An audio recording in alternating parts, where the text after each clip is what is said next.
Bom, boa noite a todos. Vamos dar início, então, a mais um evento da Comissão de Direito Desportivo da OAB Pindamonhangaba, São Paulo. Essa noite, contando com a participação do Bruno Coaraci Duarte, doutor Bruno, que hoje vai nos falar sobre clube-empresa, este modelo que há muito tempo é debatido no futebol brasileiro, e que ainda não achamos o formato ideal para o futebol brasileiro, então, por isso, esse assunto é muito importante. Contamos também com a presença do Dr. Wesley, membro da Comissão de Direito Desportivo da OAB de Pinda, e o presidente da nossa subseção, Dr. Antônio Aziz. Eu vou fazer uma breve introdução acerca do tema e passo a palavra para o Dr. Wesley. Ao contrário do que ocorreu com os nossos inspiradores, os ingleses, os clubes brasileiros iniciaram com o formato de associações sem fins lucrativas. E assim permanece até os dias de hoje, gerando muito debate entre todos os acadêmicos e demais amantes do esporte bretão. Depois da Inglaterra, outros países passaram a adotar o formato empresarial, a exemplo da Alemanha, Itália, Espanha, França, Portugal. Em recente estudo da consultoria Ernst Young, dos 12 clubes que disputam a Série A e a Série B das ligas da Alemanha, Inglaterra, Espanha, França e Itália, 192 são constituídos por entidades privadas. No Brasil, dos 40 clubes que disputam as séries A e B do Brasileirão, apenas 3 hoje são constituídos por esse formato: Botafogo de Ribeirão Preto, Cuiabá e o Red Bull Bragantino. Percebe-se com esses números que há um cenário enorme. Nós estamos falando no Brasil de um cenário de quase 800 clubes profissionais que tiveram atividades profissionais no ano de 2020. Então, muito ainda há que se discutir nesse sentido. E por isso mesmo, hoje nós estamos aqui com o Dr. Bruno Coaraci, a quem eu agradeço muito pelo aceite do nosso convite. Dr. Wesley, por favor. Boa noite a todos. Mais uma vez, eu gostaria de agradecer de ter acolhido esse pedido, né, Dr. Bruno Coaraci. Vou falar um pouquinho aqui do currículo do doutor. Doutor Bruno, ele é advogado mestrando em Direito Desportivo Internacional, pós-graduado em Direito Tributário, Direito Desportivo e Gestão Desportiva, acadêmico de Ciências Contábeis. Ele é presidente da Comissão Jovem da Academia Nacional de Direito Desportivo, é presidente da Comissão de Direito Desportivo da subseção da OAB da Barra da Tijuca, Rio de Janeiro, e coordenador acadêmico da Comissão de Direito Desportivo da seccional da OAB de Rio de Janeiro, e é professor também de Direito Tributário Desportivo. É isso. Seja bem-vindo, doutor. Fique à vontade e pode dar prosseguimento, doutor Márcio. Obrigado aí pelas saudações. Boa noite a todos. Gostaria aqui de deixar aqui consignado minha gratidão e todo o respeito a essa subseção, a OAB Pindamonhangaba, aí ligada à seccional da OAB São Paulo. Agradeço aqui nominalmente ao convite feito pelo doutor Márcio, que de pronto aí foi aceito por mim. Eu sempre eu tenho um carinho enorme em relação às subseções que militam aí na temática do direito desportivo. Acredito que tem muito campo aí o pessoal do interior, não só das capitais, atuarem nesse ramo do direito. A gente sabe que tem muitas joias aí que saem, às vezes, de localidades não tão conhecidas. Então, acredito que ter profissionais aí debatendo a temática, gerando conteúdo e conhecimento, acredito que seja de bom grado, não só para a OAB, mas para todos aí que, porventura, venham a ter interesse em trabalhar e militar nessa área. Então, fica aqui meu agradecimento, Márcio. Obrigado aí, Wesley, pelas saudações. Mandar um abraço ao doutor Antônio Aziz, presidente da subseção, que está conosco aí, nos acompanhando aqui nesse evento. Pegando um gancho aqui dentro, já para a gente adentrar no tema, o Márcio colocou, né, que ele fez um breve relato no início em relação a alguns comparativos, né, de ligas europeias que os clubes são hoje constituídos como empresa, e aqui no Brasil uma grande minoria, né? Dentro dos 40 clubes ele citou 3, quais sejam o Botafogo de Ribeirão, o Cuiabá e o Red Bull Bragantino, né? Antes de a minha fala dentro desse tema, ela pode até parecer ser um pouco contraditória, mas na verdade eu não sou contra o clube empresa, né?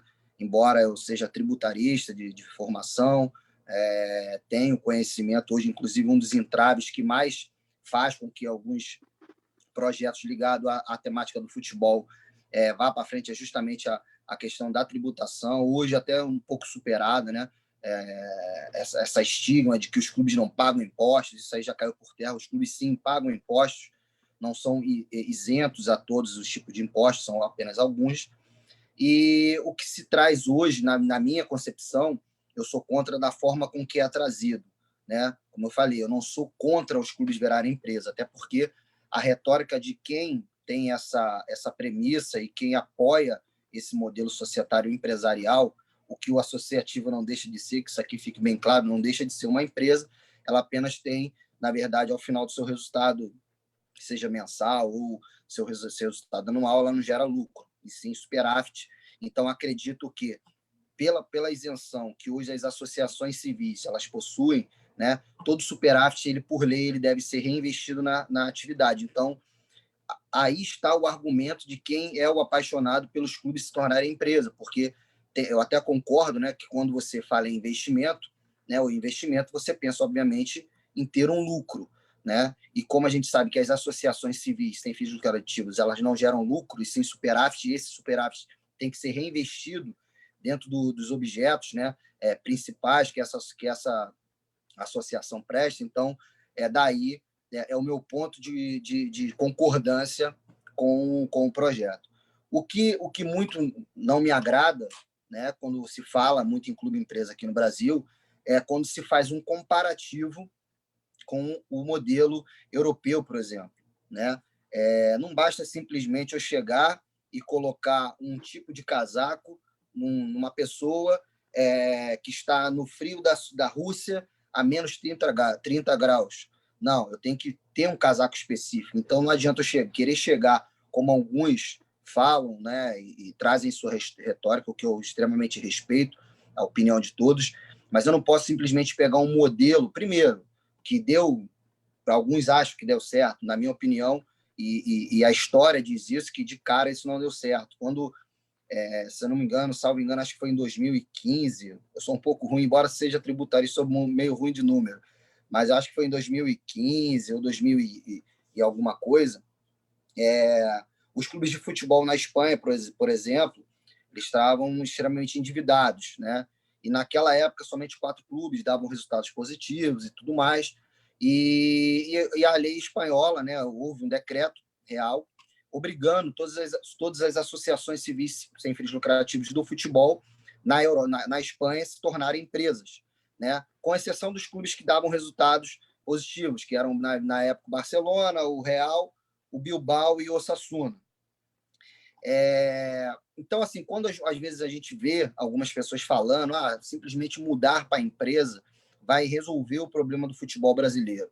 Ele pode, sim, abrir portas para investimentos de capital externo, ele pode, sim, trazer algumas ferramentas de gestão que hoje não são aplicadas, ele pode, sim, um modelo empresarial, ele consegue responsabilizar os seus gestores, né, enquanto ali à frente de cargos como mandatários nessas instituições, mas a gente precisa pensar um modelo que seja a cara do Brasil. Não adianta eu pegar, porque quando a gente pega simplesmente, vamos adotar porque a Espanha adotou o clube empresa.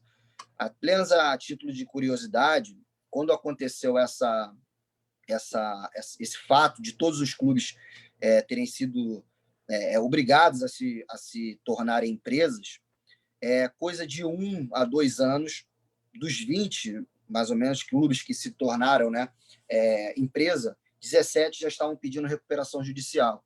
Então, muito se fala que o clube empresa salvou a Espanha. Não, o que salvou a Espanha foi o conceito de liga, né? Que esse sim já uma outra coisa que não vem adentrar em conceito e modelo societário, né? Eu sou um cético com relação a essa, realmente em relação a isso de vamos virar empresa, que só a empresa que seria um modelo ideal. Sim, a gente pode virar empresa, mas eu acho que a gente pode virar empresa dentro de um modelo que se adapte à nossa cultura, né? O torcedor brasileiro, ele não é igual ao torcedor da Espanha. Nós não temos a mesma educação que os espanhóis e que os ingleses. Nós não temos a mesma cultura. Nós não temos acesso às informações que os ingleses e os espanhóis têm. Então, e o torcedor espanhol e o torcedor inglês, eles não são iguais aos torcedores brasileiros. Eu tenho certeza que se você pegar com algum torcedor do Flamengo, do Corinthians, do Vasco, você gostaria de não mais... como você sentiria um chinês vindo aqui comprando o Corinthians? Isso perderia a sua imagem? Isso perderia o charme daquele modelo associativo? Não que eu seja a favor dessa retórica, mas a gente tem que pensar nisso também. Você como sócio proprietário do Corinthians, virando empresa, você passa a ser dono do clube. Se ele se tornou uma empresa, você é sócio proprietário do clube, se for, de repente, ali uma modificação empresarial, vamos aqui entrar se apurações, cotas de participação, enfim, mas se ele passa a ser empresa, você passa a ser dono desse clube. Então, automaticamente seria bom para quem é sócio proprietário, ele teria ali um título que ele provavelmente comprou a 2 ou 3 mil reais para ser sócio do Vasco ou do Flamengo. Certamente esse título aí ele valeria muito dinheiro, né? Porque os clubes teriam uma certa avaliação a nível muito diferenciado do que tem hoje como associação civil sem fins lucrativos. Então, para pontuar aqui, para a gente dar um início, eu acho que seria algumas dessas colocações que eu gostaria de fazer para a gente poder dar início aqui ao debate. É só mesmo essa questão de que muito me incomoda de todo mundo, algumas pessoas dizerem que o modelo empresarial vai mudar o patamar do futebol brasileiro, vai solucionar os problemas fiscais, os problemas financeiros de dívida, enfim. Eu não acredito. Eu acho que você, sendo um bom gestor, né, independente do modelo societário, você vai ter a sua casa arrumada, né? Claro que, volto a dizer, você no modelo empresarial, você abre, sim, um leque para novos investimentos, para capital externo, uma série de situações, mas a gente precisa estudar isso de uma melhor forma, para que isso não seja colocado sendo como nada mais do que uma nova espécie arrecadatória de impostos para o governo, entendeu? A gente não tem que pensar assim. Acho que, na verdade, o governo... eu penso, sim, que os clubes precisam pagar impostos, né? Embora eu seja um apaixonado pela função que o clube presta enquanto social, tá? A gente sabe que a autonomia, né, que nos foi dada aí pelo artigo 217 e a nossa isenção fiscal que a gente tem, ela traz com que os clubes de futebol eles prestem uma contrapartida para a sociedade. Então, quantos meninos, que assim, as pessoas veem o Neymar, quantos jogadores o Neymar jogou na categoria de Santos que não viraram jogadores de futebol? Quantos desses jogadores viraram cidadãos? Quantos desses jogadores tiveram uma alimentação? Então, as pessoas, às vezes, o crítico, ele analisa muito o que dá certo, mas quando eu digo dar errado, é o cara que não chegou a virar um jogador profissional, é um cara que não chegou a ter um sucesso no futebol. E eu vejo o clube como uma ferramenta social extremamente relevante. É o ideal? Alguns trabalham de uma forma ideal? Não, né?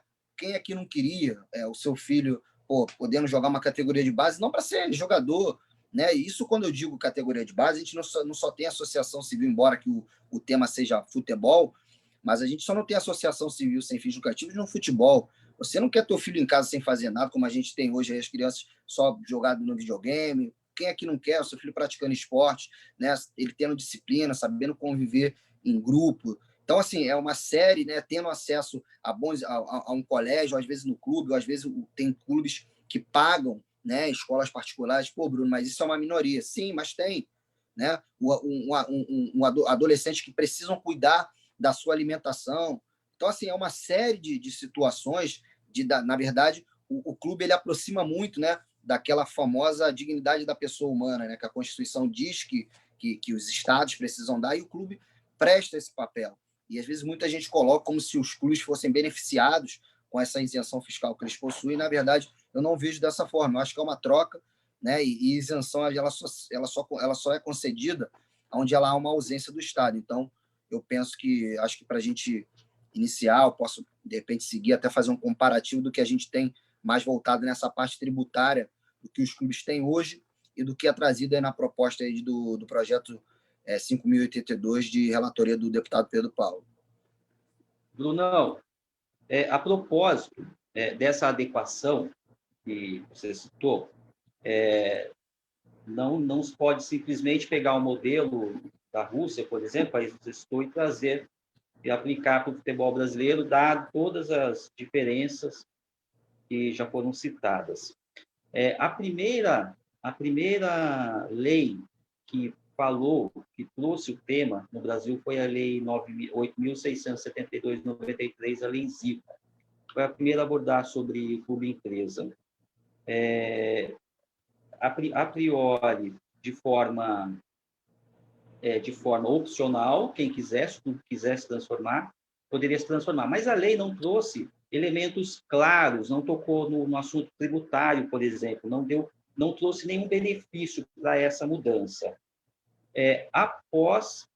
Com a vinda da Lei Pelé, Lei 9.615 de 98, a Lei Pelé trouxe a obrigatoriedade, inclusive trazendo no artigo, deixa eu colar aqui, no artigo 94, o tempo que os clubes teriam para se adequar ao novo formato, que era de 2 anos. Evidentemente, foi declarado inconstitucional esse artigo, justamente por confrontar com o artigo 217 da Constituição, que traz no seu inciso 1º a autonomia dos clubes brasileiros, das entidades desportivas e quem organiza o futebol. 2 projetos tramitam no Congresso Nacional. A PL 5.082 de 2016, do deputado Pedro Paulo, do DEM, Rio de Janeiro, e a PL 5.516 de 2019, do senador Rodrigo Pacheco, do DEM de Minas Gerais. A Lei Zico passou. A Lei Pelé não vingou nesse sentido, justamente por trazer essa obrigatoriedade. Em um desses 2 projetos leis que estão tramitando no Congresso Nacional, você enxerga alguma perspectiva de real aplicação, respeitando o modelo do futebol brasileiro? Então, isso é bastante interessante, o Márcio, que você perguntou, porque voltando ali até o que aconteceu na época na Espanha, e eu acho que o projeto, né, que está mais avançado, inclusive, estuda-se, né, uma convergência, uma compilação aí dos 2 projetos para que viria um só, né? As propostas elas já têm tido bastante conversa nesse sentido, e acredito que o que hoje está com mais força aí dentro do Congresso Nacional é o de relatoria do deputado Pedro Paulo, né, o projeto 5.082 de 2016. Isso que você perguntou é extremamente relevante, porque quando houve essa obrigatoriedade na Espanha, né, como eu te falei, foi um decreto, né, real que obrigou, né, os clubes, né, na Espanha a se tornarem empresa, com exceto os que eu já citei. E logo depois, né, os clubes que se constituíram como empresa, eles pleitearam, né, eles disseram que eles estavam sendo prejudicados justamente por conta das questões fiscais, porque os que continuaram como associação civil sem fins lucrativos continuavam com a mesma tributação, né? E eles, como se constituíram como empresa, eles tiveram uma tributação, uma incidência tributária maior. E eles, né, os clubes ali se reuniram e reivindicaram que houvesse uma unificação das questões tributárias para todos os clubes, independente do modelo societário. Então, hoje, só para você ter uma ideia, na Espanha, independente do modelo societário, a incidência tributária dos clubes de futebol ela é a mesma. E só que a nível de exemplo aqui, só de comparação, só para vocês terem uma ideia, hoje, né, o clube constituído como uma associação civil sem fins lucrativos, ele é isento de imposto de renda, de CSLL, de COFINS e paga 1% sobre a folha. Né? E INSS é 5%, tanto no modelo que a gente tem vigente hoje, empresa, quanto no associativo e no projeto de lei do deputado Pedro Paulo, é 5%, né, sobre a receita bruta, 8% sobre a folha de fundo de garantia e 4,5% de verbas previdenciárias. Só para você entender, hoje, o clube hoje, que se ele quisesse constituir empresa aqui no Brasil, só de imposto de renda, ele iria pagar 25%, de CSLL ele ia pagar 9%, de COFINS ele ia pagar 1,65% sobre a receita bruta, 7,6% sobre a receita bruta de PIS e os demais, como eu já falei. O projeto do deputado Pedro Paulo, o que ele faz? Ele unifica, né, as quatro, o imposto de renda, CSLL, o PIS e a COFINS é uma alíquota de 5% sobre a receita bruta e as outras contribuições são iguais, como eu já citei. Então, o que nós temos aqui, se a gente trazer um comparativo dessas três situações? O que tem hoje, né, as duas que a gente tem hoje, aqui está sendo proposta. Embora a que está sendo debatida no Congresso Nacional, ela traga uma incidência nova tributária que hoje os clubes não têm, ela ainda assim ela é menor do que o que a gente tem hoje, né, de incidência tributária nas associações. Praticamente a gente tem 1% de PIS sobre a folha, né? Nem sobre a receita bruta é. E do Pedro Paulo é 5% em cima da receita bruta, né? E então, qual foi a tua pergunta? Você vê alguma perspectiva desse modelo vingar? Eu, sinceramente, se eu for adentrar, tá? Isso aqui é uma posição minha técnica, como tributarista. No meu entender, o projeto do Pedro Paulo, esse projeto 5.082, ele é inconstitucional, tá? Por que ele é inconstitucional? Porque, em matéria tributária, ele vem criando base de cálculos, trazendo fato gerador, trazendo formas de incidência, que isso é matéria reservada à lei complementar. Inclusive, o próprio Código Tributário Nacional, ele, para ser recepcionado pela Constituição, ele foi recepcionado como uma lei complementar. Principalmente, ele era uma lei ordinária. Então, assim, eu acho que justamente a compilação dos projetos, né, para a gente tornar, né, fazer, na verdade, criar um modelo novo para isso, eu acredito que seja o caminho para fugir dessa inconstitucionalidade. Como o projeto ele na verdade, uma questão de escolha, né? Ele vai ser, se ele for, no caso, aprovado, e o Botafogo, o Flamengo, o Grêmio quiserem escolher esse modelo, né? Como é que eu posso dizer? É livre-arbítrio, né? O que eu acho que vai acontecer caso algum clube de futebol da Série A ou da Série B, dependendo da quantidade, porventura, se a gente tiver uma adesão de 70% a 80% dos clubes aderindo a esse modelo empresarial, eu acredito que vai acontecer por pressão da maioria, obviamente, porque não tem como a gente colocar duas empresas com uma incidência tributária, né? Você imagina o Flamengo não pagando tributo e o Ceará pagando tributo, né? Com todo o respeito que a gente tem ao Ceará, que faz um grande campeonato brasileiro. Então, assim, você já tem toda a disparidade, né, de orçamento. Enquanto você tem um clube, né, joga o mesmo campeonato, tem uma folha de 5 bi, você tem um clube que joga um campeonato com uma folha de 900 mil, de 1 milhão e...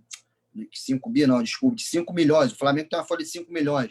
E o Ceará tem uma folha de 1 milhão e 500, 2 milhões por mês. Então, você já tem esse desequilíbrio. Aí você imagina esse de 5 milhões não pagando tributo e o de 1 milhão.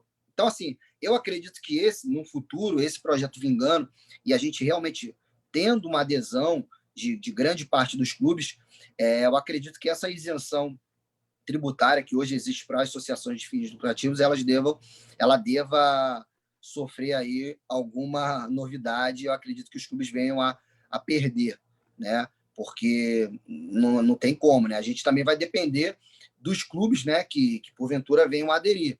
A gente sabe que o futebol ele tem uma força política, né, muito forte, né? Quando a gente faz aqui eu tenho até um material, se depois você quiser marcar um grupo de estudos aí, eu me coloco à disposição para poder explicar a força política, né, desde a da era Vargas, que Vargas visualizou, né, no futebol, né, um forte engajamento que ele poderia ter político ali naquela época. Então, trouxe, né, regulamentou ali algumas questões, e aí tem todo um conceito histórico de como surgiu essa questão da isenção, de gestão dessas questões tributárias. Então, isso não é algo de agora, entendeu? Algo que já vem debatido. Então, de fato, eu não sei como é que vai ser feito para sanar esse vício que, no meu sentir, torna, de fato, o projeto inconstitucional em matéria tributária. Eu não sei como é que vai ser feito dessa forma, se vão tirar e vão regulamentar através de uma lei complementar. Eu não sei também se, de repente, alguém se sentiria prejudicado e pudesse, né, pleitear essa inconstitucionalidade. Enfim, são matérias aí que a gente não tem como saber, de fato, o que ocorrerá. O que eu penso é que, se, de fato, os clubes tiverem uma adesão em massa a esse modelo, porventura pode vir, sim, acontecer o que aconteceu na Espanha, uma pressão para que mesmo os clubes constituídos enquanto associação tenham a mesma incidência tributária, o que não vai fazer nenhum sentido não migrar para a empresa. Ou seja, vai ter uma pressão indireta para que eles venham se constituir nesse modelo. Bruno, nesse sentido, então, assim, em suma, tudo perpassa pela carga tributária. Não dá simplesmente para o legislador trazer uma lei, mas não oferecer benefícios tributários para os clubes. Como você falou, isso vai... Aliás, a carga tributária já enforca o empresariado nacional. E se você não trazer os benefícios, uma carga tributária menor aos clubes, provavelmente todos fiquem como associações sem fins lucrativos, por conta exatamente dos baixos impostos que são pagos. Nesse sentido, como você já mencionou, você não pode ter no mesmo cenário dois formatos. Isso não funcionaria no Brasil, a exemplo que você citou do Flamengo e do Ceará. Mas imaginemos o seguinte cenário. Ainda que haja um consenso, e o lobby é forte hoje, nós sabemos, o Botafogo já está caminhando, inclusive, a passos firmes, né, para se tornar SA. Mas nós imaginemos o seguinte, que essas leis sejam realmente unificadas ou não, mas que sejam aprovadas lá para frente, e os clubes realmente passem para esse novo formato de clubes e empresas. O futebol brasileiro corre-se o risco de ter um desnivelamento dos clubes, porque eu imagino o seguinte: clubes como Flamengo, Corinthians, né, pela grandeza das suas torcidas, iriam ter aí conseguem captar mais recursos. Nós estaríamos talvez correndo o risco de quebrar esse equilíbrio que há entre os clubes brasileiros? A tua pergunta é muito boa, Márcio, e é extremamente pertinente. Na verdade, assim, a gente, na verdade, se a gente for botar, né, no papel ou na prática, ver o que realmente acontece, a gente já tem um desequilíbrio, né, de investimentos, de uma série de situações. Só que o que a gente tem hoje de um desequilíbrio é uma coisa construída, né, que o Flamengo não tem... O Flamengo, o Corinthians, o Vasco, o São Paulo e o Palmeiras, eles não têm culpa de ter uma torcida em massa, né? São clubes que passam aí da casa dos 10 milhões de torcedores, né? São clubes que construíram isso através de títulos e através de conquistas, né? Tiveram grandes ídolos, então Isso, né, o Flamengo não passou a ter 40 milhões, o Vasco não passou a ter 15 milhões de torcedores da noite para o dia. Isso é algo que foi construído, né, ao longo do tempo. Hoje, na verdade, a gente já tem, se a gente for para falar em números, a gente já tem um desequilíbrio, né, em relação a essa questão. Quando você trata essa questão de os clubes vão virar empresa, se vai haver um desequilíbrio, como eu te falei, no meu sentir, em âmbitos financeiros, já tem esse equilíbrio, esse desequilíbrio. Só que você, às vezes, você consegue verificar em determinados jogos que, às vezes, ele não é tão visível, né? Eu penso, na verdade, que, às vezes, hoje a gente tem aí o Bragantino, se a gente for pensar, o Bragantino é empresa, Bruno, você está falando que, beleza. Mas não é o Bragantino, ele não só é empresa. Ele tem uma gestão profissional, né? Então, eu acredito muito mais, né, da gente aplicar regras de governança, de compliance, regras de boas práticas, né? A mudança dos estatutos, né? Quando a gente para pensar e verificar e analisar, na verdade, o desempenho que o Flamengo teve em 2019, onde ele ganhou praticamente todos os campeonatos, só não ganhou a Copa do Brasil. Isso não foi um trabalho feito em 2019. Eu sou aqui do Rio de Janeiro, eu posso testemunhar, não sou torcedor do Flamengo, confesso que sofri muito com isso, né? Mas isso foi um trabalho que o doutor Eduardo Bandeira de Mello, quando começou, né, junto com a sua... Não faz tudo sozinho, tinha um grande time lá junto com ele, economistas, pessoal de marketing, do mercado empresarial, né? O doutor Eduardo, 36 anos de BNDES, então dispensa qualquer comentário em relação à parte de gestão. Quando eles iniciaram o projeto, em 2013, o Flamengo estava para cair.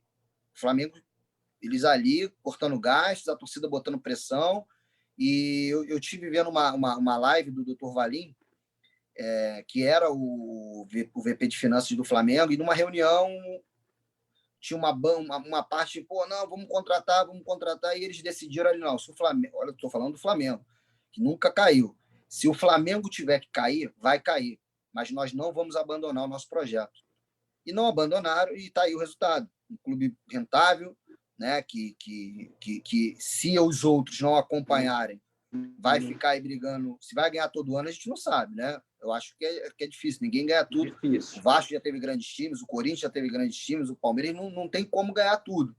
Mas vai ser um time que ele vai se manter numa regular, onde o torcedor continua comparecendo aos estádios, porque tem um time bom para assistir. O torcedor continua comprando material esportivo, porque tem ídolos que fomentam para que o torcedor faça isso. Ele continua tendo um crescimento e o engajamento da sua torcida, né? Filhos, netos, sobrinhos, porque o time está sempre ali competindo, está sempre ganhando jogos, ganhando campeonatos. Então, tudo isso é uma construção que automaticamente, né, leva à diminuição dos clubes que não têm uma prática de gestão, né, de transparência, pautados aí, como eu te falei, em compliance e governança corporativa, que, obviamente, cada vez vão diminuindo mais, vão perdendo força, né? Isso me dói, mas não tenho como não citar aqui o clube que eu amo, que eu torço, que é o Vasco da Gama. Você vê, o Vasco sofre aí há anos uma crise de credibilidade, e eu costumo dizer que o Vasco ele só ainda não acabou porque ele tem uma torcida que eu julgo ser a melhor torcida do Brasil. O Vasco, se ele lançar agora, daqui a meia hora, um produto para que a torcida compre, não importa o valor, e for para ajudar o clube, seja para ajudar o clube, a torcida vai comprar. O Vasco tem uma torcida diferente de todas as outras. E não falo isso por ser vascaíno, é porque já demonstrou na prática. Vamos construir o estádio. Construiu. Vamos fazer o CT. Vamos fazer. O Eurico, na segunda passagem como presidente, vamos reformar a quadra de basquete, porque o Flamengo está com um time de basquete, a gente tem que ter uma quadra para montar um time para disputar. A torcida vai lá e conserta a quadra de basquete. Então, assim, é uma torcida que, quando chama, ela participa, né? E em relação como a gente estava falando dessa questão do desequilíbrio, ele vai sempre existir, né? Independente, a gente não pode ser hipócrita aqui e negar essas questões, mas o que eu vejo, na verdade, hoje, no futebol brasileiro, que o grande déficit não é de modelo societário, e é sim na falta de gestão, né? Você não vê, você cada vez mais... e essa questão é até um ponto interessante de tocar, Márcio, porque o que acontece? Muita gente fala dessa questão tributária e tudo mais. Quando você passa para fazer um levantamento, né, das dívidas que os clubes hoje possuem, as dívidas fiscais elas não chegam a 20%, 25%. Hoje, o que a gente tem? Qual o cenário que a gente tem hoje? Você pega um jogador que você quer dar um recado para a torcida, e às vezes esse cara se lesiona, fica 6 meses de clube, sai, ou fica 1 ano de clube, e deixa um passivo de 3, 4, 5 milhões. E isso é um ciclo que se repete, né, vicioso. Se você pegar aí, por exemplo, não estou aqui citando, estou apenas dando como exemplo, mas a gente teve agora a troca de presidência no Vasco da Gama, né? Saiu o Campelo e entrou o Jorge Salgado, tem toda essa disputa aí se o Leve vai entrar ou não, mas enfim, entrou um novo presidente. Se você pegar o tempo de gestão do Campelo, provavelmente você tem ali pelo menos no mínimo uns 6 a 10 jogadores que aconteceram isso que eu falei. Aí se você vai mais para trás e pega a gestão do Eurico, tem a mesma coisa. Ou seja, é uma questão, muitos usam a questão da presidência para questões políticas, para se promover politicamente. Você pode ver que você encontra muitos dirigentes de clubes que vêm, se elegem ali como dirigente, depois lançam campanhas dentro de pleitos eleitorais aí para aproveitar esse engajamento, né? Ainda mais quando o time está ganhando tudo, aí mesmo que consegue entrar. Então, assim, você não vê um comprometimento do gestor com o clube, com a história do clube, em deixar aquele clube, gerir aquele clube, deixar ele bem gerido, né, com as contas saneadas para a próxima gestão. Você vê o Márcio, que é louco pelo... Não sei qual é o teu time, Márcio, mas você vê o Márcio que é louco, de repente, pelo Corinthians. Tá corintiano, Márcio? Então, Opa, tá bom. aqui todos nós somos. O Márcio que é louco pelo Corinthians, ele está preocupado em que na gestão dele o Corinthians seja campeão do mundo, seja campeão da Libertadores, seja campeão brasileiro, e ele vai contratar. Ele não quer saber quanto ele vai gastar, se ele tiver que pegar dinheiro emprestado num banco internacional, ele vai pagar. Depois quem vem é o Wesley, que se exploda o Wesley. Eu quero marcar história enquanto presidente do clube fui. Então, aí eu acho que esse é o ponto sensível, né, da associação civil, né? Embora muitos digam que não tem como o gestor responder, né, com seus bens particulares e tudo mais. Tem a questão do Profut, que foi tido aí como a lei da modernização do futebol brasileiro, né? Agora a gente tem a questão do fair play financeiro aí que está para ser implementado aqui pela CBF. Enfim, eu acho que, na verdade, o modelo societário, eu acho que ele é a última coisa, né? Eu acho que a gente precisaria testar boas práticas dentro do modelo que a gente tem hoje, né? Para que a gente pudesse ver se realmente o modelo está falido, porque eu não posso extrair que um modelo societário ele não faz bem para uma atividade empresária se eu não tenho pessoas, e nunca tive, né, num histórico de 95%, desde que o futebol é futebol, de gestão, né, responsável, pautada na ética, pautada nos bons costumes, nas boas práticas empresariais, e assim, e dizer que apenas mudar o modelo societário vai fazer com que o futebol brasileiro seja rentável, dê lucro e seja um sucesso. Até porque, se a gente fizer aí uma busca, né, como alguns colegas já falaram, eu também já fiz essa busca, dos nossos hoje 500 maiores devedores, você não acha ali entre os 500 maiores devedores nenhum clube de futebol. Hoje a dívida dos clubes de futebol no Brasil, ela ultrapassa a casa de 8 bi. E se você fizer aí, tem uma única empresa que deve quase 10 vezes isso. Então, a questão não é a dívida, a questão mesmo é gestão, né? A gente parar com esse ciclo vicioso que, quando o clube está quase acabando, vem o governo e dá um refis. Eu acredito que a gestão do Bolsonaro agora veio nesse sentido, embora a gente tenha tido aí a instituição da transação tributária, né, que alguns clubes fizeram ali a adesão, mas a gente já se percebe que alguns clubes aderiram à transação, mas não fizeram de uma forma planejada, de uma forma, né, de uma forma que lá na frente pudessem arcar. A gente aí está no que a gente chama na questão da transação tributária, no período de adaptação. E já tem clube que transacionou com a Fazenda Nacional e já está demonstrando dificuldade de manter a transação que foi homologada. Então, E é diferente, né? Que quando a questão do Profut, a gestão, todas as questões punitivas, né? A gente sabe que a composição ali do conselho e do órgão gestor do Profut eram políticas, né? É uma composição política representativa de federações, de atletas.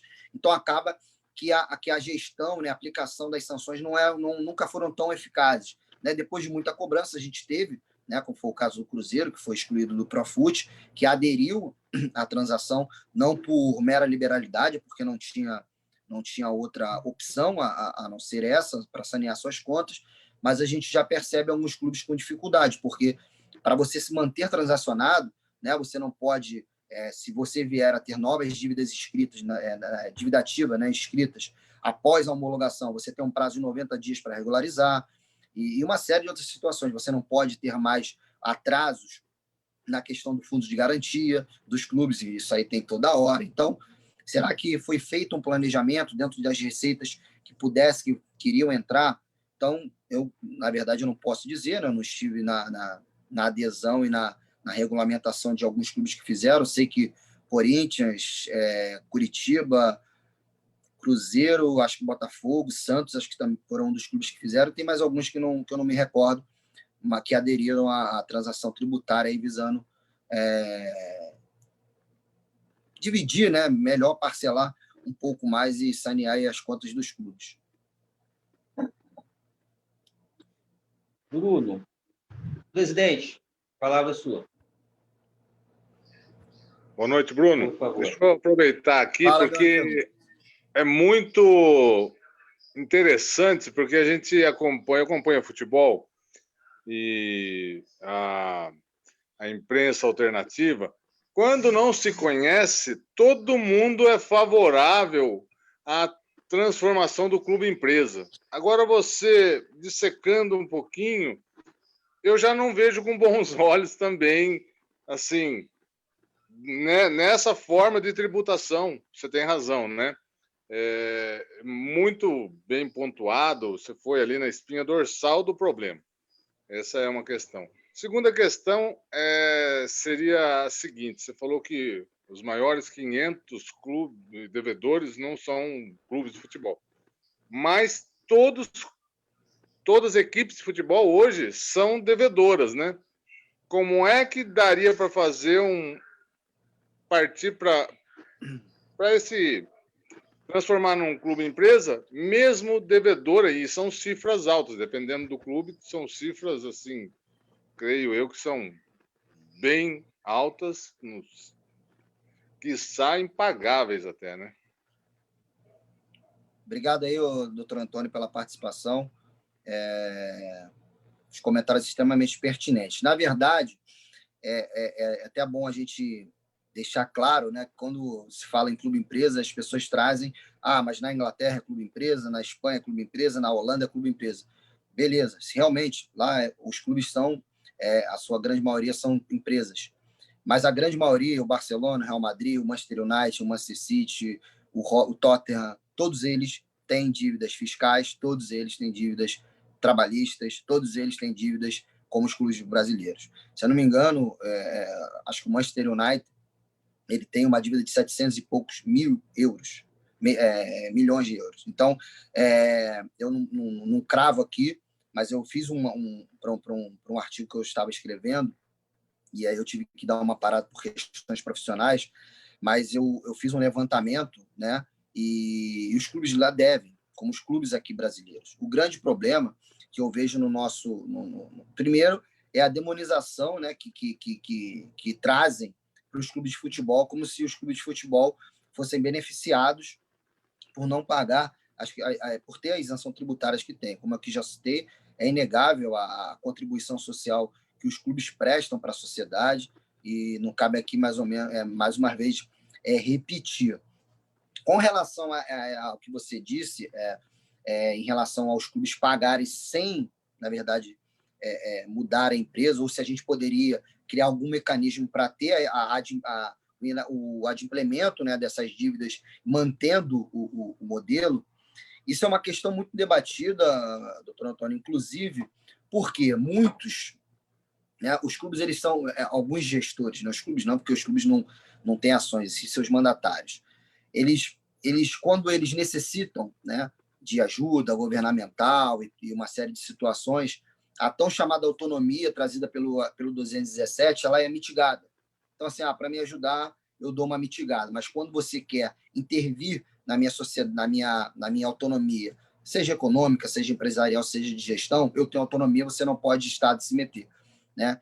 Eu vejo essa autonomia ela praticada de uma forma errônea, né?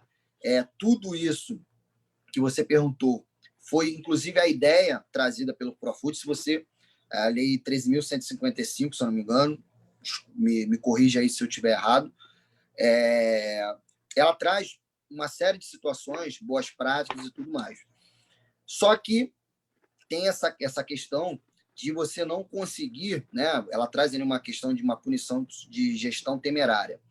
Só que para eu, hoje, na literalidade da lei, para eu ter um gestor, né, punido por gestão temerária, tem que ser, né, vamos falar aqui um linguajar bem palatável para todo mundo entender. Ele tem que primeiro ter o reconhecimento dentro do conselho do clube como aquela gestão foi temerária, para depois ele ter sanções externas. Então, a gente sabe, aqui no Vasco, repito aqui mais uma vez, cito o Vasco mais uma vez, porque eu acompanho muito a política do Vasco e um candidato que foi derrotado nas eleições passadas, não nessa, na passada, durante a gestão que acabou de se findar, viu situações que poderiam pleitear isso e simplesmente ele disse, não é o momento porque isso vai tumultuar, o Vasco está passando uma situação complicada no campeonato, ou seja, ele estava de posse ali, de fazer uso do mecanismo e assim não fez, inclusive declarou isso, eu não posso fazer isso agora, porque vai ter novas eleições, vai tumultuar o clube e o maior prejudicado seria o Vasco. Eu penso, na verdade, que o que a gente deveria fazer, o Profut, repito, fez também, que foi trazer novas diretrizes e indicar alterações nos estatutos dos clubes, o que trouxe uma responsabilidade, uma transparência maior, a própria questão da publicação dos balanços, né, de forma pública, né? Hoje os clubes têm que publicar esses balanços. Teve aí uma revogação aí dessa obrigatoriedade, voltou, enfim, toda hora vai e volta por conta da pandemia, e hoje os clubes têm aí a questão pagam hoje ainda as parcelas do Profut. O Bolsonaro, inclusive, sancionou agora a lei e não suspendeu os pagamentos, teve toda essa discussão. Então, a gente sabe, nós juristas, como somos, a gente sabe que nós aqui no Brasil a gente tem muita mania de legislar, né? Tudo, vamos resolver isso aqui? Não, vamos criar uma lei para isso. Nós já temos leis. O que nós precisamos, na verdade, são de boas práticas, são de gestores comprometidos, que não sejam ali pautados nos seus interesses pessoais e que os estatutos, né, possam ali punir, torná-los inelegíveis, né, e quem sabe até deixar a chapa e de repente, todas as pessoas que comporam aquela chapa ali inelegíveis, para que a gente possa começar a criar mecanismos onde as pessoas vejam, eu preciso ter uma boa gestão, não preciso ganhar todos os campeonatos, né? Porque eu costumo dizer, né, uma gestão de futebol, por exemplo, no Vasco, são 3 anos que o presidente fica à frente, né? Em 3 anos nós vamos ter 3 campeões brasileiros, nós vamos ter 3 campeões da Libertadores, e nem sempre o Vasco pode ser. Mas né, não é porque, imagina, os 20 clubes tendo compliance, gestão, governança corporativa, suas contas saneadas, com tudo isso, só um vai ganhar. Mas eu acho que ganha o todo, né? Geração de empregos, uma série de situações. Eu penso que a gente tem um modelo, o doutor Eduardo, quando pegou o Flamengo, ele alienou alguns bens que o Flamengo tinha, por exemplo, até o Morro da Viúva. O Flamengo tinha liquidez em bens para buscar recursos, e o que deu a credibilidade à gestão do Flamengo foi o seguinte, que o Flamengo, nessa época, estava muito mal, assinou com a Adidas colocou 250 milhões na conta do Flamengo. Sabe o que o Flamengo fez? Não foi comprar jogador, foi pagar dívida fiscal e foi pagar os seus fornecedores. Então, aquilo ali demonstrou que os caras queriam fazer a coisa certa, que eles queriam ter uma gestão responsável. Aí eu te pergunto, o Flamengo hoje, ele tem dívida zero? Não. Ele deve 500 e poucos milhões. O Flamengo não tem dívida zero, mas ele tem as contas dele saneadas. Ele tem uma gestão. Não é porque você deve que você não pode ter uma gestão. Né? Você pode. O que geralmente a gente faz?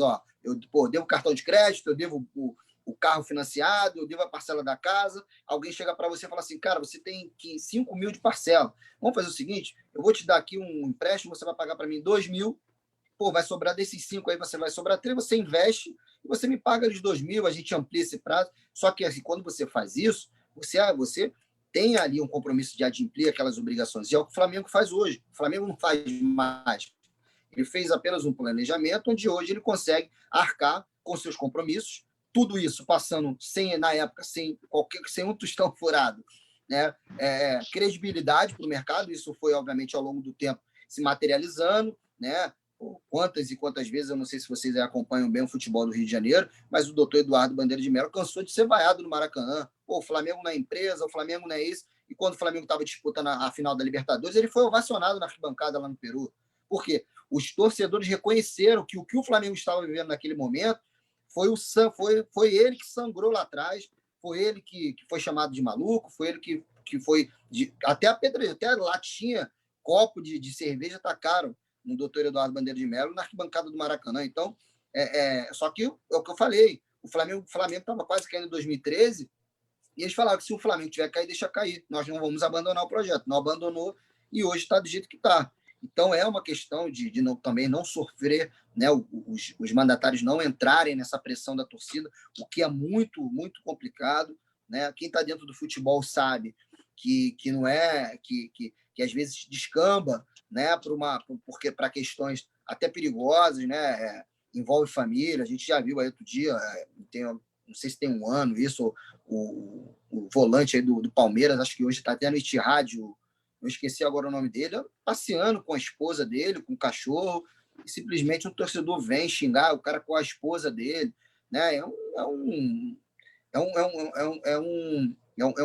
uma atividade empresária muito sensível, porque tem muitos torcedores que não são sócios do clube, não contribuem financeiramente do clube para nada e se acham donos do clube, só porque ele herdou a paixão do pai por ser botafoguense, por ser torcedor do Grêmio, e ele acha que ele pode cobrar.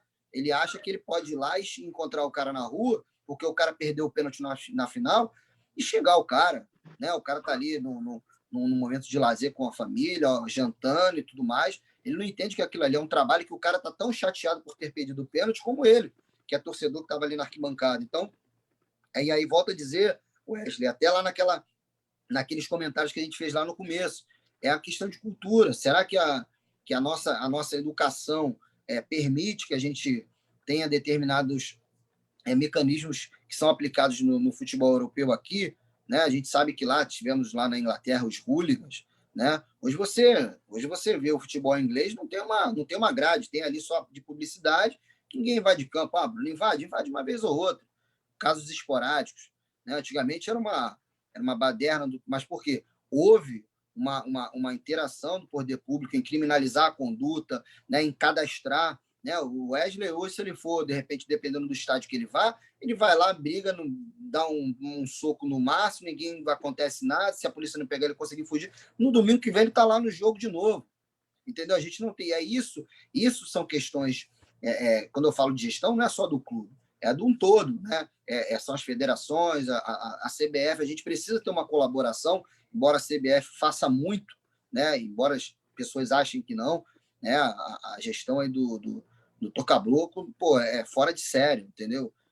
Melhorou muito as questões na CBF, né? Em relação a uma série de situações, mas a gente precisa, sim, de uma colaboração de todos e penso que o melhor para o futebol brasileiro não é apenas a mudança do modelo societário. Chegar aqui, tira isso aqui, bota isso aqui, vamos ver se dá certo. É uma tentativa, mas que ela precisa ser um pouco melhor estudada, lapidada e principalmente, né, cara, adaptada à nossa realidade, né?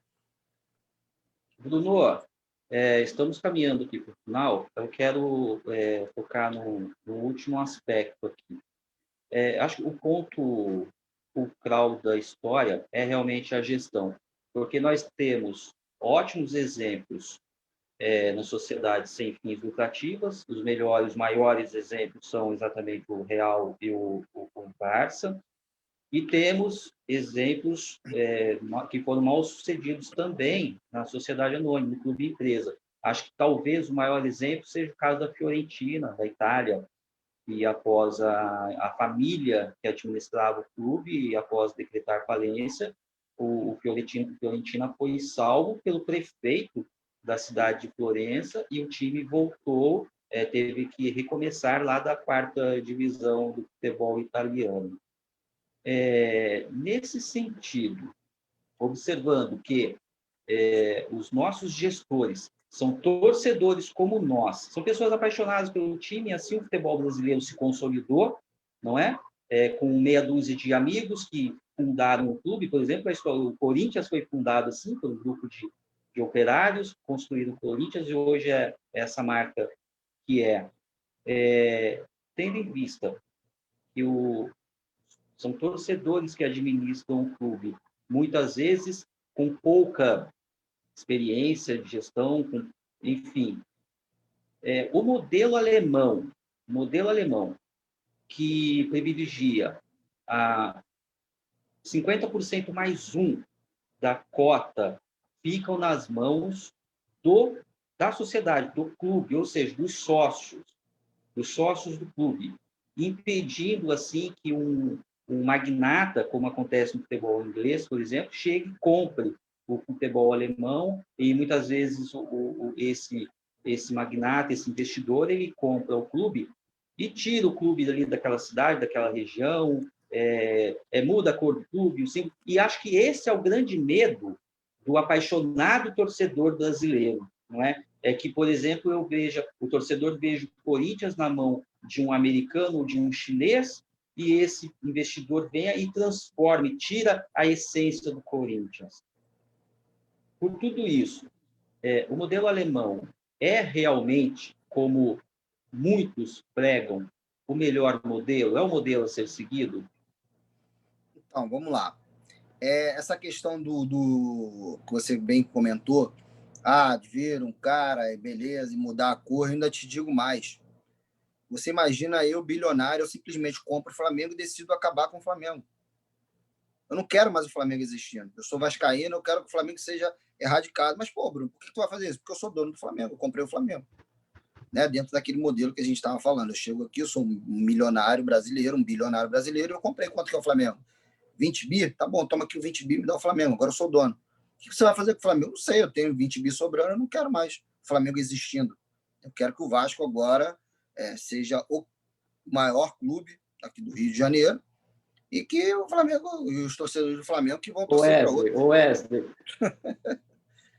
Doutor Bruno, com licença, só um minutinho, desculpe. Wesley, eu estou sentindo uma pitada de vontade aí nessa fala aí, Wesley. É um desejo aí nessa fala aí que isso aconteça, Wesley. Só me falta o capital. O desejo é real, só falta o capital para isso. E assim, eu penso, Márcio, dentro do que você falou, do modelo alemão, que a gente chama de 50+1, dentro de tudo que é apresentado, trazendo de comparativo, eu penso que esse, de repente, seria um modelo que a gente poderia se adaptar, porque ele tem ali, né? A gente tem um modelo que eu gosto muito, né? Às vezes as pessoas falam, pô, mas na Alemanha tem o 50+1, beleza, mas pô, o Bayern ganha todo ano. Isso é uma outra coisa, né? Isso é uma outra coisa. Vamos entrar nesse, ele ganha porque ele tem um investidor forte, porque ele monta o melhor clube, o melhor time. É a mesma coisa, todo ano vai dar Barcelona ou Real Madrid, né? E às vezes vai dar o Valência quando monta um time muito bom, e vai dar o Atlético de Madrid. Beleza. Hoje a gente está no Campeonato Brasileiro, né? Até 2 rodadas antes, né? Hoje a gente tem Inter, Flamengo, Atlético Mineiro e São Paulo e Atlético Mineiro brigando pelo título. Se esses 4 clubes aqui tiverem péssimas rodadas, e o Grêmio, o Palmeiras e o Fluminense, não sei agora, enfim, mas se o Grêmio e o Palmeiras tiverem bom desempenho nessas duas, que esses 4 que tiveram ruim, já entram na briga pelo título. Então, o Campeonato Brasileiro, a gente tem sempre a gente sempre vai ter ali, no mínimo, no Campeonato Brasileiro, de 4 a 5 clubes brigando pelo título. O Flamengo pode estar com o time que for, o Inter, o Palmeiras, o Vasco, não interessa. A gente vai ter sempre, porque a regularidade e a ponta lá de cima, né, é sempre nivelada, né? Então, é isso. Com relação a essa questão do 50+1, eu penso sim que é o modelo, como eu falei, que mais a gente poderia ter por conta do conservadorismo brasileiro. Né? Como eu digo, a gente tem que adaptar determinadas situações à nossa cultura. Né? O brasileiro ele tem muita cultura do ter, né? Do ser. Né? Eu falo muito isso porque eu tenho alguns atletas que são meus clientes e que às vezes vão para a Europa, quando recebem propostas de atletas, não só clientes meus, às vezes eu faço ali a questão do planejamento tributário, e a primeira coisa que o cara quer é comprar uma casa, ele quer isso e não sei mais o quê, e quer comprar 10, 15 apartamentos para deixar aqui alugando, né? A gente ouve aí agora, a gente tem agora aí um erro que alguns, né? Obviamente as pessoas não conseguem, dentro do desporto não tem esse conhecimento fiscal, tributário, né? Mas, pô, hoje está uma moda aí das pessoas pegarem, né, tentarem ali o tão sonhado green card, né?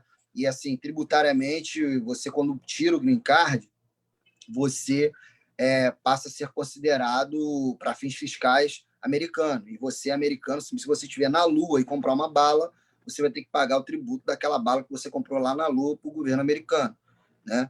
Muita gente reclama das questões tributárias aqui no Brasil, mas aqui, meu amigo, é muito... melhor do que muitos países fora daqui, do que muitos países na Europa, por exemplo. Estados Unidos não precisa nem falar. Então, essa questão do 50+1, Márcio, do modelo alemão, aqui, né, trazendo para o nosso exemplo, a associação civil ela manteria, né, os 50+1 para justamente ter esse domínio por conta dessas questões sensíveis de marca, clube, né, não chegar e simplesmente um chinês que tem o 49 mudar, né, tirar simplesmente a faixa da camisa do Vasco, né, erradicar aquela segunda camisa do Corinthians, que é a listradinha, que a torcida tanto gosta. Então, tem essas questões.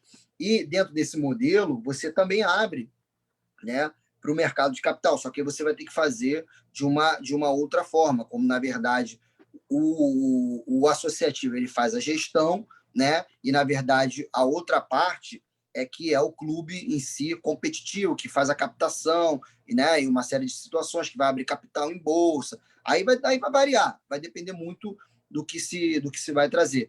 Um modelo, tá, que eu precisaria aqui ficar um pouco mais explicando, que eu gosto muito, europeu, tá, de clube, né, não é de país, modelo societário. Um modelo que eu gosto muito são dois. Eu gosto muito do modelo do Borussia Dortmund e do PSG. Né? Depois de vocês tiverem, né, curiosidade de dar uma olhada do modelo do PSV, PSG não, PSV Eindhoven, da Holanda.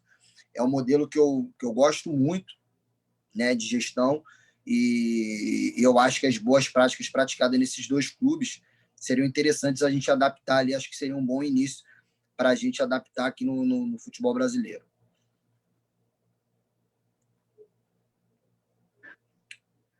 Muito bem, meu amigo Bruno. Muito bem. Wesley, quer finalizar? Dar uma palavrinha para finalizar? Gostaria de agradecer em nome de toda a Comissão de Direito Desportivo, doutor Bruno, né, por esse bate-papo rico. E, na realidade, ali, esse bate-papo já solucionou muitas dúvidas até também, muitas questões que são abordadas dentro desse tema, né? E pontos polêmicos, né?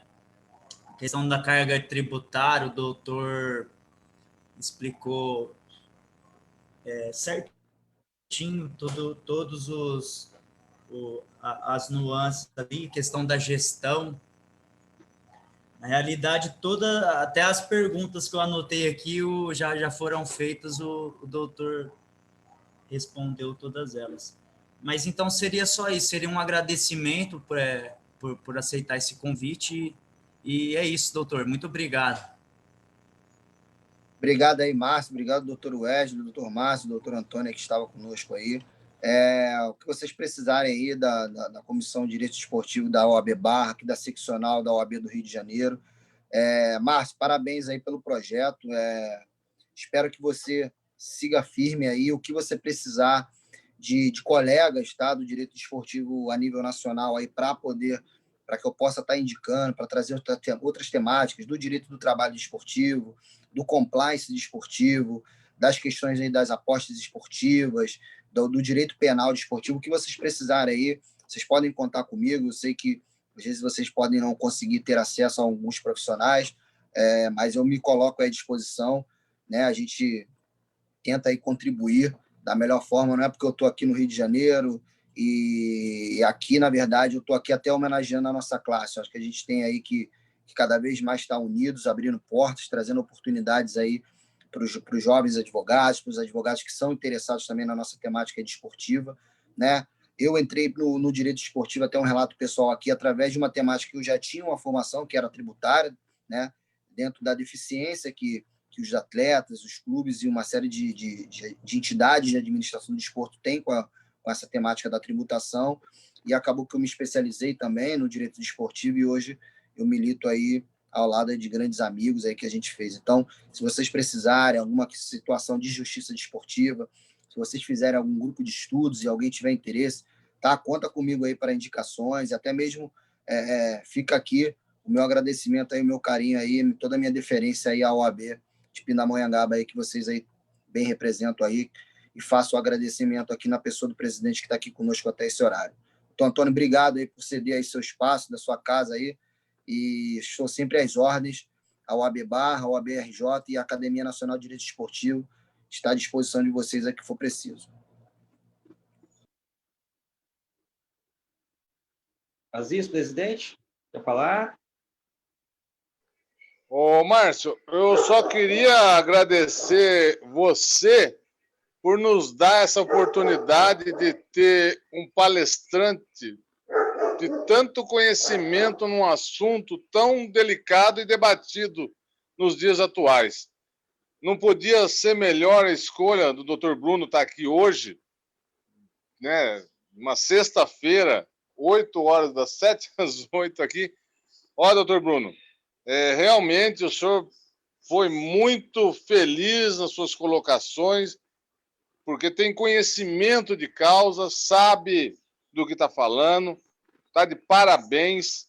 Inclusive, para esses jornalistas que são favoráveis ao Clube Empresa, eu vou deixar o link aqui dessa palestra aqui, para eles aprenderem um pouquinho mais, tá bom?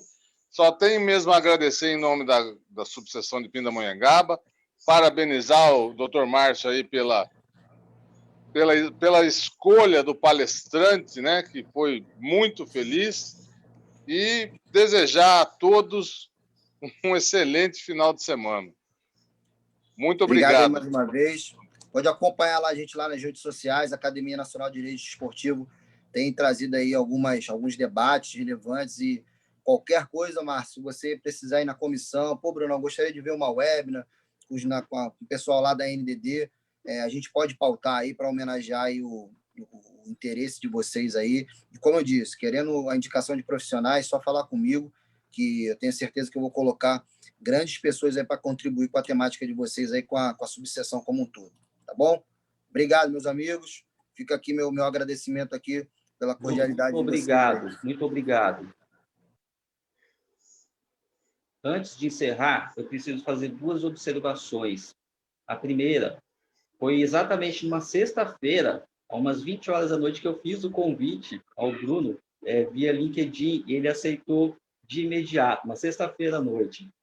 Uma segunda observação, o Bruno, no ano de 2020, eu posso estar enganado, mas pelos eventos que eu acompanhei, o Bruno acho que foi o cara que mais trabalhou em prol do direito desportivo neste país. Todos os eventos que o Bruno fez, e foram muitos, eu participei como telespectador, como aluno. Ele trouxe simplesmente os maiores nomes do direito esportivo nacional, e o Bruno hoje, sem dúvida nenhuma, é referência dentro dessa temática.